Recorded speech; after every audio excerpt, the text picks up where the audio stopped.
Hello, welcome. I'm Ashley Gunn. Today's book review is going to be Finding the Way Back by Erin Landy. This is my first time I've ever read a book by her, and this is the first book in her The Forgiving Hearts trilogy. Now, I got my tablet here because I wanted to read a couple of things out of this, and typically I don't quote the book, but I want to make sure that when I talk about some of this stuff, it's not taken out of context. Basically, you have Colton and Laurel. They've been married for over a year.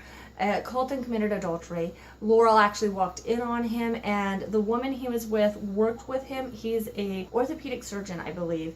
And so the woman shows up to give him some paperwork, and they've been flirting at work for a little while. He thought it was innocent. Then it turns into an affair. The first time they sleep together, Laurel happens upon them, breaks Laurel's heart. Then they separate, and they haven't seen each other for a year, and that's basically where the book starts. Now they're trying to learn to find their way back, which is where the title of the book comes from.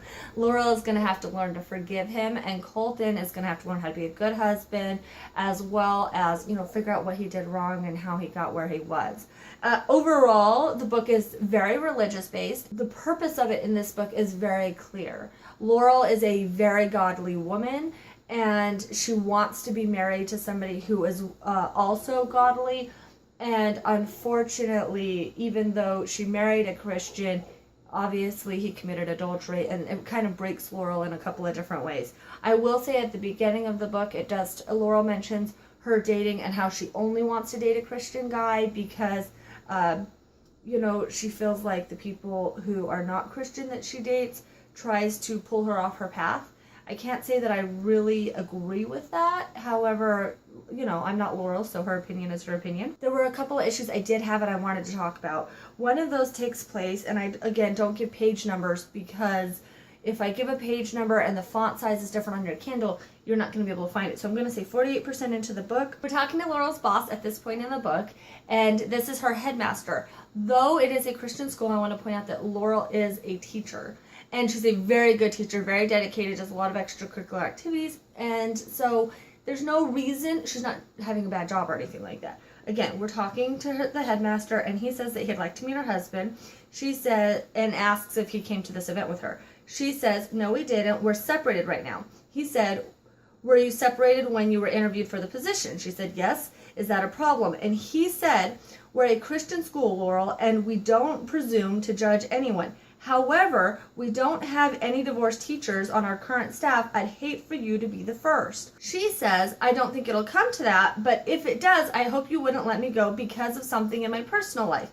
And he says, that would be for the board to decide. Now, don't get upset. It's not set in stone. Hopefully you and your husband can work things out. That would be the best solution for everybody.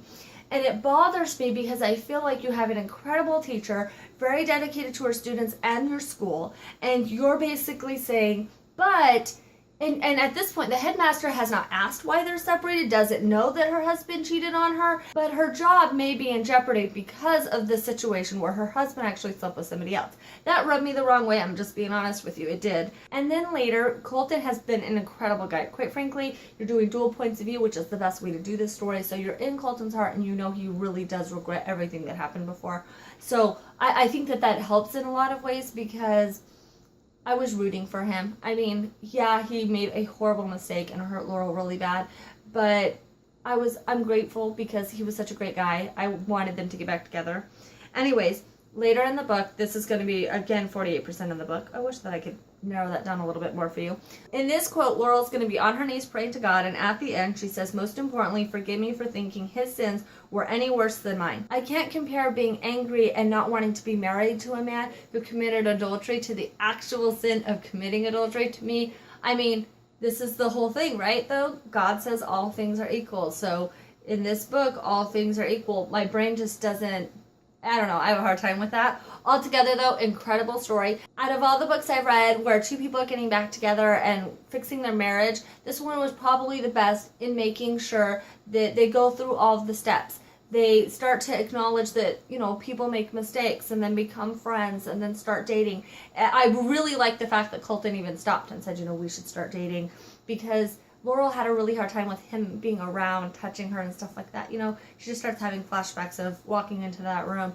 And so I thought it was very, very well done so that they went through all the steps of rectifying their marriage and making sure that they were going to be stronger, better people at the end of it. The epilogue of this was very cute. I really liked that. I personally think that if you like religious books, you're going to love this. Like I said, I did have those couple of issues.